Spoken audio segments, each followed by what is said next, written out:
Breaking లో చూస్తున్నాం. నేపాల్ నుంచి తెలుగు వాళ్ళు ఇప్పుడే విశాఖపట్నం చేరుకున్నారు. స్పెషల్ ఫ్లైట్ లో వచ్చిన ప్రయాణికుల యోగక్షేమాలను అధికారులు ప్రజాప్రతినిధులు అడిగి తెలుసుకున్నారు.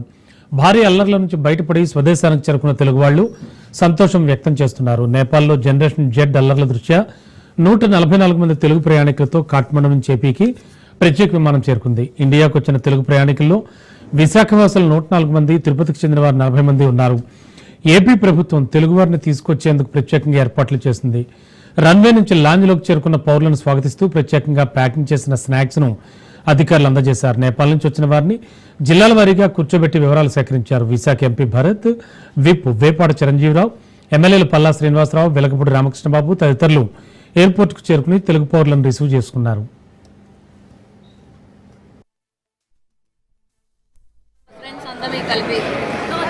బాగానే జరిగింది. మేము కాఠ్మండుకి వచ్చినప్పటికీ అల్లలు మొదలు అంటే బిఫోర్ డే స్టూడెంట్స్ అని చంపేయడం జరిగిందంట.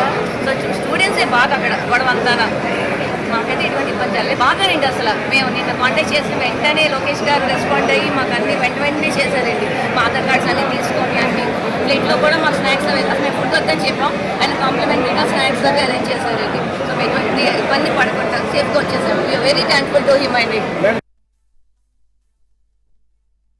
తనకి తెలుగు వాళ్ళు విశాఖపట్నం చేరుకున్నారు స్పెషల్ ఫ్లైట్ లో.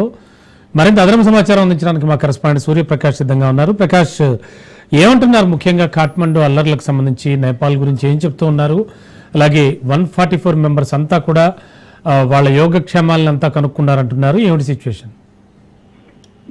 Good evening. రాష్ట్ర ప్రభుత్వం చొరవతో నేపాల్ నుంచి ప్రత్యేక విమానంలో విశాఖ ఎయిర్పోర్ట్ చేరుకున్న ఆంధ్రప్రదేశ్ పౌరులు, మరీ ముఖ్యంగా విశాఖ ఉత్తరాంధ్ర ప్రాంతంలో ఉన్న వాళ్ళంతా కూడా విశాఖ ప్రాంతంలో అయితే 104 మంది అయితే చేరుకోవడం జరిగింది. అలానే ఇక్కడ విశాఖ చేరుకున్న యొక్క విశాఖ నుండి తిరుపతికి కూడా ఒక ప్రత్యేక ఫ్లైట్ ని ఏర్పాటు చేసి 40 మందిని అయితే తిరుపతి రాయలసీమ ప్రాంత వాసులను కూడా తిరుపతి ఎయిర్పోర్ట్ కి అయితే తరలించిన పరిస్థితి ఉంది. దీని మొత్తాన్ని కూడా విశాఖ ఎయిర్పోర్ట్ చేరుకున్న ఈ 144 మందికి కూడా పూర్తి రాష్ట్ర ప్రభుత్వం చొరవతో, మరీ ముఖ్యంగా చెప్పాలంటే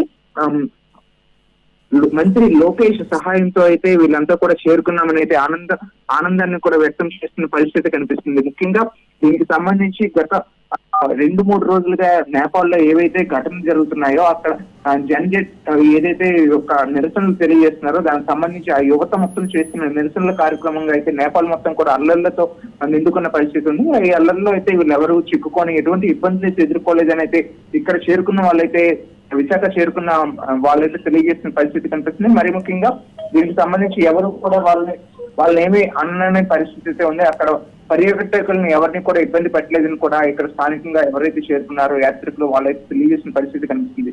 ఎక్కడికక్కడ వీళ్ళు వచ్చేందుకైతే అన్ని ఏర్పాట్లు అయితే రాష్ట్ర కేంద్ర ప్రభుత్వాలు అలానే ఏపీ భవన్ నుండి అయితే మరి ముఖ్యంగా ఈ యొక్క సమాచారం మొత్తాన్ని తెలుసుకొని ప్రత్యేక ఫ్లైట్ 6E9511 విమానంలో అయితే వీళ్ళని యాత్రికులందరినీ కూడా విశాఖ నగరం చేర్చి ఇక్కడ నుండి తిరుపతి 40 మందిని అయితే చేర్చిన పరిస్థితి. 104 మందిని కూడా విశాఖ ఎంపీ భరత్ అలానే స్థానికంగా ప్రజాప్రతినిధులు, ఎమ్మెల్యేలతో పాటు అలానే స్థానికంగా ఉన్న కొంతమంది నాయకులు కూడా, కూటమి నాయకులు కూడా చేరుకునే వాళ్ళందరినీ కూడా సాదర స్వాగతం పలికి వాళ్ళందరినీ కూడా ప్రత్యేకంగా వాళ్ళ ఇంటికి చేరేందుకైతే ప్రత్యేక జిల్లా అధికారులు ఏర్పాటు చేసి కొన్ని వాహనాలను కూడా ఏర్పాటు చేసి ఇంటి వరకు కూడా వాళ్ళని చేర్చేందుకైతే ఏర్పాట్లు చేసిన పరిస్థితి కనిపిస్తుంది. అలానే రన్వే నుంచి లాంచ్ కి వచ్చే దారిలో వీళ్ళందరికీ కూడా రిఫ్రెష్మెంట్ అలానే స్నాక్స్ కూడా అందించడం అయితే జరిగింది. కూటమి నాయకులంతా కూడా వీటిపై వీళ్ళందరూ కూడా సంతోషాన్ని వ్యక్తం చేస్తున్నారు. Okay, thank you.